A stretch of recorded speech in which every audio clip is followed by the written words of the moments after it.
জয় হিন্দ বন্ধুরা।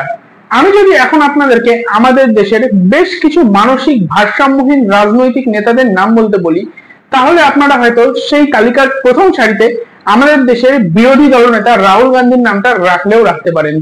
তার কারণ উনার কাছে উনার ঠাকুমার দেওয়া সবকিছু রয়েছে, উনার কাছে উনার ঠাকুমার দেওয়া সম্পত্তি রয়েছে, উনার কাছে উনার ঠাকুমার দেওয়া পদবিও রয়েছে।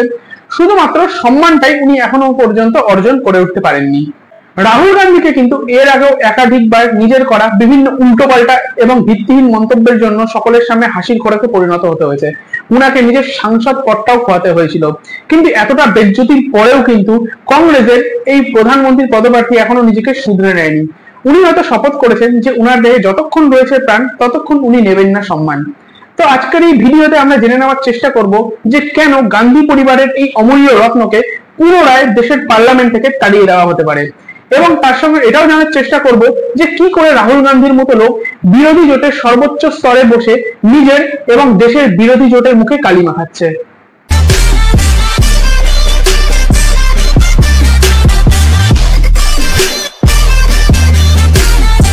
সময়টা 2004।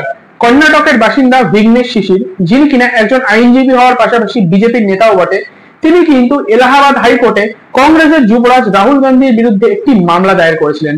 সেখানে তিনি দাবি করেছিলেন যে ইংল্যান্ড সরকারের পক্ষ থেকে তার কাছে কিছু গোপন মেল এসেছে। এর পাশাপাশি তিনি এটাও বলেছিলেন যে ইংল্যান্ডের নাগরিকত্বের রেকর্ডে নাকি রাহুল গান্ধীর নাম রয়েছে, এবং ভারতের আইন অনুযায়ী যেহেতু কোনো ব্যক্তি দ্বৈত নাগরিকত্ব ধারণ করতে পারে না, সেই জন্য আইন অনুযায়ী ভারতবর্ষের নাগরিকত্ব থেকে রাহুল গান্ধীর নাম ক্যান্সেল করার জন্য তিনি হাইকোর্টের কাছে আপিল করেছিলেন। 2015 সালে বিজেপি নেতা সুব্রমণ্যম স্বামীও কিন্তু রাহুল গান্ধীর এই নাগরিকত্বের বিষয়টিকে নিয়ে সরব হয়েছিল এবং দিল্লি হাইকোর্টে একটি মামলা দায়ের করেছিল।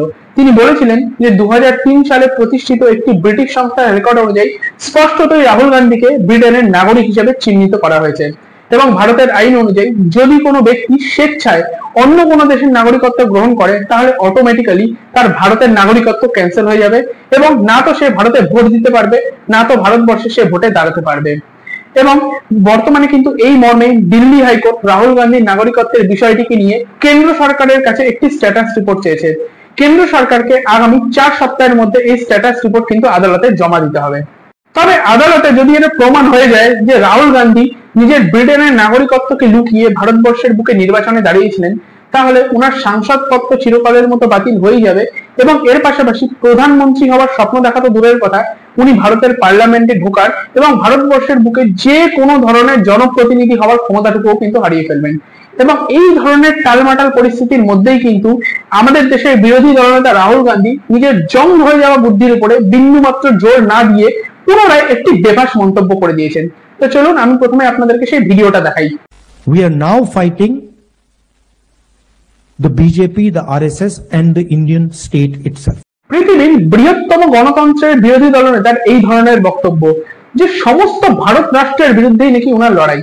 ব্যক্তিগতভাবে আমি মনে করি যে সম্ভবত রাহুল গান্ধী এটা বোঝাতে চেয়েছিলেন যে ভারতবর্ষের বিভিন্ন সরকারি মেশিনারি গুলো যেহেতু বিজেপি সরকার দ্বারা পরিচালিত হয়, সেহেতু বিজেপি পরিচালিত এই স্টেট মেশিনারির অ্যাডভান্টেজের বিরুদ্ধেও উনাদেরকে লড়াই করতে হচ্ছে, উনি এটা বোঝাতে চেয়েছিলেন। কিন্তু তার বদলে উনি একটি উল্টোপাল্টা মন্তব্য করে বলেন যে সমস্ত ভারত রাষ্ট্রের বিরুদ্ধেই নাকি উনাকে লড়াই করতে হচ্ছে। দেশের বিরোধী দলনেতা হওয়ার পরেও কিন্তু নিজের বাক্য চয়নের উপরে বিন্দুমাত্র নিয়ন্ত্রণ নেই রাহুল গান্ধীর। এর আগেও কিন্তু উনাকে উনার করা একাধিক উল্টোপাল্টা মন্তব্যের জেরে সকলের সামনে হাসির খোরাকে পরিণত হতে হয়েছে। এমনকি কংগ্রেসকেও উনার জন্য বহুবার বেকায়দায় পড়তে হয়েছে। 2024 সালের লোকসভা ভোটের আগে যখন কংগ্রেসের পারফরমেন্স সেভাবে ভালো হচ্ছিল না, সেই সময় কিন্তু কংগ্রেসের মহারানী সোনিয়া গান্ধী কংগ্রেসের প্রেসিডেন্টের পদ তুলে দেয় কর্ণাটকের কংগ্রেস নেতা মল্লিকার্জুন খার্গের হাতে, এবং দেশের বিরোধী দলনেতার পদে বসানো হয় বহরমপুরের প্রাক্তন সাংসদ অধীর রঞ্জন চৌধুরীকে। কিন্তু 2024-এ কংগ্রেসের পারফরমেন্স কিছুটা ভালো হতেই কিন্তু পুনরায় দেশের বিরোধী দলনেতার পদে ফিরিয়ে আনা হয় গান্ধী পরিবারের অমূল্য রত্ন রাহুল গান্ধীকে। এবং বর্তমানে যখন কংগ্রেস পুনরায় নিজের স্বভাবচরিত ভঙ্গিতে বিভিন্ন রাজ্যগুলির বিধানসভা ভোটের ডাব্বা মারছে, তখন কিন্তু কংগ্রেসের যুবরাজ রাহুল গান্ধী দায়িত্ব সহকারে সকল দোষ নিজের মাথায় নিতে নারাজ।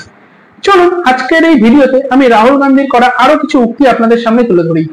एक छोटा सा सवाल, इन सब के नाम, इन सब चोरों के नाम मोदी मोदी मोदी कैसे हैं? नीरव मोदी, ललित मोदी, नरेंद्र मोदी, और अभी थोड़ा ढूंढेंगे तो और बहुत सारे मोदी निकलेंगे। আজ থেকে প্রায় 2-3 বছর আগে রাহুল গান্ধীর করা এই ধরনের পদবী বিদ্বেষী মন্তব্যের জন্যই কিন্তু আদালতের নির্দেশে রাহুল গান্ধীকে দেশের পার্লামেন্ট থেকে তাড়িয়ে দেওয়া হয়েছিল। এবং এই জন্যই অনেকে বলে থাকে যে এত সুন্দর একটা যুবরাজ থাকার পরেও কংগ্রেসের অন্য কোনো শত্রুর কেনই বা প্রয়োজন হবে। এবং আমাদের দেশের প্রধানমন্ত্রী নরেন্দ্র মোদী কিন্তু সত্যি ভীষণ ভাগ্যবান যে তিনি রাহুল গান্ধীর মতো এইরকম একটা বিরোধী দলনেতা পেয়েছে, যিনি মুখ খুললেই বিজেপির 10টা করে ভোট বেড়ে যায়। আপনাদের কি মত? রাহুল গান্ধীর কি দেশের বিরোধী দলনেতার পদে বসে থাকা উচিত, নাকি অন্য কোনো একজন যোগ্য ব্যক্তিকে দেশের বিরোধী দলনেতার পদে বসানো উচিত? আমাকে কমেন্ট করে অবশ্যই জানাবেন। ভিডিওটি ভালো লাগলে একটি লাইক অবশ্যই করে দেবেন এবং ভিডিওতে বলা কথাগুলি যদি আপনাদের গুরুত্বপূর্ণ বলে মনে হয় তাহলে এই ভিডিওটিকে আপনার সকল আপনজন এবং আপনার সকল পরিচিতদের মধ্যে কিন্তু অবশ্যই শেয়ার করে দেবেন। এবং আমাকে সমর্থন করার জন্য আমার এই চ্যানেলটিকে যদি আপনি এখনো সাবস্ক্রাইব না করে থাকেন তাহলে এই মুহূর্তে আমার এই চ্যানেলটিকে সাবস্ক্রাইব করে নেবেন। দেখা হবে অন্য একটি ভিডিওতে। ততক্ষণ সুস্থ থাকবেন, ভালো থাকবেন। ইনকলাব জিন্দাবাদ, ভারত মাতা কি জয়।